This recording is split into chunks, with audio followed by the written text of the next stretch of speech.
Welcome to This Explainer. Today we are diving straight into a fascinating centuries-old story about a master and a thief. And this story actually hides a completely radical approach to breaking bad habits. If you've ever struggled to change a really stubborn behavior by just sheer willpower alone, well, you're definitely going to want to pay close attention to this one. So here is the big question. Can you actually change your worst habits by refusing to drop them? I know, it sounds completely backward, doesn't it? But today's source material suggests that trying to force yourself to change might be the exact thing keeping you stuck.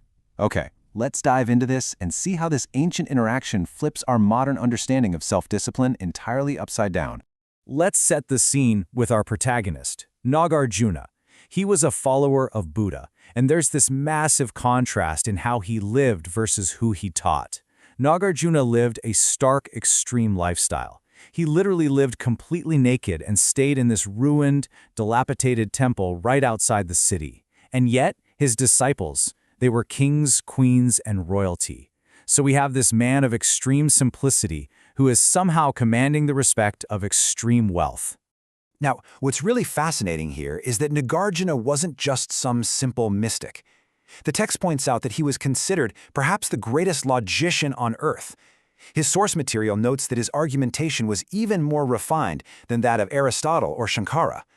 He possessed this incredibly sharp, highly logical mind, which, as you'll see, makes his highly unusual actions in our story all the more deliberate. So, the inciting incident happens when a queen, who is one of his most devoted disciples, asks for a favor. She wants his old wooden begging bowl, but she says she'll only take it if he promises to accept a brand new one without looking at it first. He agrees, and then she reveals her gift. It's a begging bowl made of solid gold, completely studded with diamonds. She had literally cornered him into accepting a wildly inappropriate, inescapable gift. Immediately, Nagarjuna's unparalleled logic kicks in. He realizes the absolute absurdity of this situation. I mean, think about it. A completely naked man sleeping in a ruined temple cannot possibly guard a diamond-studded bowl. Someone is absolutely going to steal it, but because he honors his prior promise to the queen, he accepts the treasure anyway. And, exactly as Nagarjuna predicted, enter our second main character, a thief. This highly opportunistic guy watches the entire exchange with the queen and maps out a very straightforward plan. He's going to follow the master, hide outside the window of that dilapidated temple, wait for Nagarjuna to go to sleep after his afternoon meal, and then just snatch the treasure. Easy. But Nagarjuna is completely aware that he's being followed, and instead of hiding the bowl or trying to fight the thief off, he totally short-circuits the entire heist. He basically thinks, why keep this man waiting unnecessarily? He is going to take it anyway. So Nagarjuna preemptively takes the priceless solid gold bowl and just throws it out the window, directly to the hiding thief. This brilliantly illustrates the mind of the master. The thief is, of course, completely stunned. He literally can't believe it. A strange desire actually arises in him to sit at the feet of this really strange man. So he asks through the window if he can come inside, and Nagarjuna warmly welcomes him. He treats this massive theft as a mere introduction. He says, "What do you think I have thrown the begging bowl for? To bring you in? Come in. That was just an invitation." Once inside the temple, the thief is deeply moved. He tells Nagarjuna that he wants to achieve that exact same incredible level of self-mastery. But he immediately hits this wall of hopelessness. He confesses, "I am a born thief. I cannot resist the temptation." He feels like this compulsion to steal is just entirely baked into his very nature. He's totally trapped by his own habits. And here is the brilliant narrative climax. The thief mentions that literally every other saint has told him he has to drop his stealing first before he can become religious. But Nagarjuna drops a paradoxical bomb on him.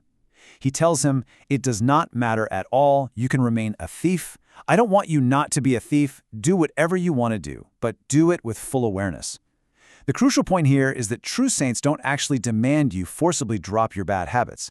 So, instead of demanding behavioral change, Nagarjuna assigns a really simple but profound meditation. He calls it witnessing. Witnessing is simply doing whatever you do with full, active awareness. It means observing your own actions exactly as they are happening without trying to suppress or stop them at all. He tells the thief to go ahead, go break into palaces, but he absolutely must maintain this complete awareness while doing it. Well, the thief finds this simple enough and happily accepts the challenge.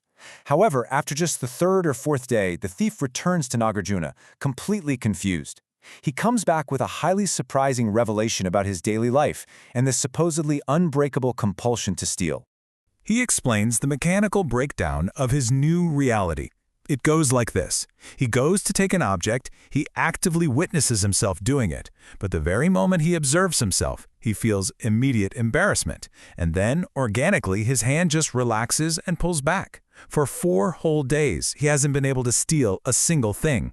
Nagarjuna tells him he must now choose between stealing and witnessing, because the two clearly cannot exist together, and the thief replies with this truly beautiful realization. He says, "Only in these 4 days have I been able to feel my own dignity. I cannot drop witnessing. I am coming with you." By refusing to drop the stealing, but simply adding the witnessing, the thief organically discovered his own dignity. He chose awareness over his old life. Section 2. The philosophy of the parable. The center versus the periphery.